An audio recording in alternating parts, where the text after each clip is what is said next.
দিয়ে দিলাম 1 চামচের মতো লবণ। এবার সব কিছু খুব ভালো করে একসাথে মিক্স করে নিলাম। এর মধ্যে আমি পানি দিয়ে দিচ্ছি প্রায় 2 কাপের মতো।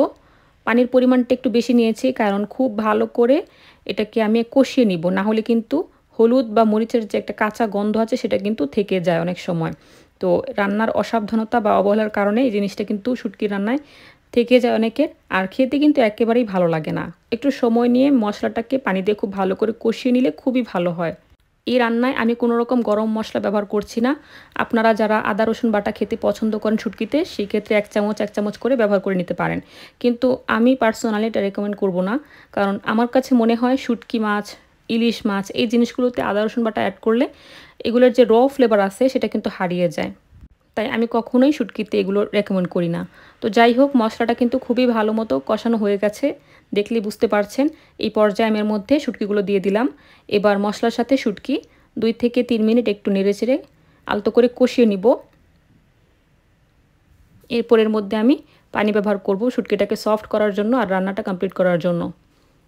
তো এটা 2 থেকে 3 মিনিটের মতো কষিয়ে নিয়েছি। এর মধ্যে আমি এখন দিয়ে দিচ্ছি পানি। আমি 1 কাপের মতো পানি দিয়ে দিলাম। আর এখন দিয়ে দিচ্ছি 4টির মতো কাঁচামরিচ ফ্লেভারের জন্য। তো নেড়ে চেড়ে আমি এটাকে খুব ভালো করে রান্না করে নিব। ঢাকনাটা দিয়ে দিচ্ছি। ফিরে এলাম কিছুক্ষণ পর। শুটকিটা আমি একটু আস্তে করে নেড়ে দিচ্ছি। দাঁড়িয়ে থেকে রান্নাটা করবেন, না হলে কিন্তু যে কোনো সময় নিচে লেগে যেতে পারে, আর সেই ক্ষেত্রে রান্নাটা কিন্তু ভালো হবে না খেতে। তো যাই হোক, আমি ভালো করে এটাকে নেড়ে চেড়ে দিয়েছি। এবার আরও কিছুক্ষণ রান্না করে নিব ঢাকনা দিয়ে। ফিরে এলাম বেশ কিছুক্ষণ পর। খেয়াল করে দেখুন শুটকিটা কিন্তু আমার ভুনা ভুনা হয়ে গেছে। এখানে তেল ছাড়া আর কিছু নেই। পানিটা একেবারেই শুকিয়ে গেছে। এরকমই থাকবে, এর চেয়ে বেশি ড্রাই করার প্রয়োজন নেই। আর এরকমই আসলে এই শুটকি ভুনাটা খেতে মজা লাগে। ঝোল ঝোল কিন্তু একদমই ভালো লাগে না। তো এটা হয়ে গেছে। এখন এই পর্যায়ে আমি ধনেপাতা কুচিটা ছড়িয়ে দিচ্ছি। এটা অপশনাল, চাইলে স্কিপ করতে পারেন, তবে দিলে ভালো হয়, ফ্লেভারটা খুব সুন্দর আসে। নেড়ে চেড়ে নিচ্ছি। আমি আস্তে করে এবার গ্যাসের চুলাটা নিভিয়ে দিব। এটা হয়ে গেছে, এরকমই থাকবে।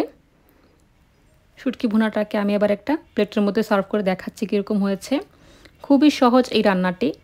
সবসময় অতিরিক্ত মশলা দিয়ে রান্না করলেই যে সেই রান্না ভালো হয়ে যায় আর সিম্পলভাবে রান্না করলে যে ভালো হয় না, এটা কিন্তু একেবারেই ভুল কথা। তো আজকের রান্নায় আমি কোনো রকমের গরম মশলা কিংবা আদা রসুন বাটা অ্যাড করিনি। আর এই সিম্পল রান্নাটি খেতে অসম্ভব ভালো হয়। এভাবে বাসায় করে খেয়ে দেখবেন। আশা করছি আজকের রেসিপিটি নতুন রাঁধুনি, প্রবাসী, ব্যাচেলর বা স্টুডেন্ট সবার জন্য ভীষণ হেল্পফুল লেগেছে। রেসিপি ভালো লাগলে লাইক, কমেন্ট, শেয়ার এবং সাবস্ক্রাইব করে দিবেন। ধন্যবাদ। আসসালামু আলাইকুম।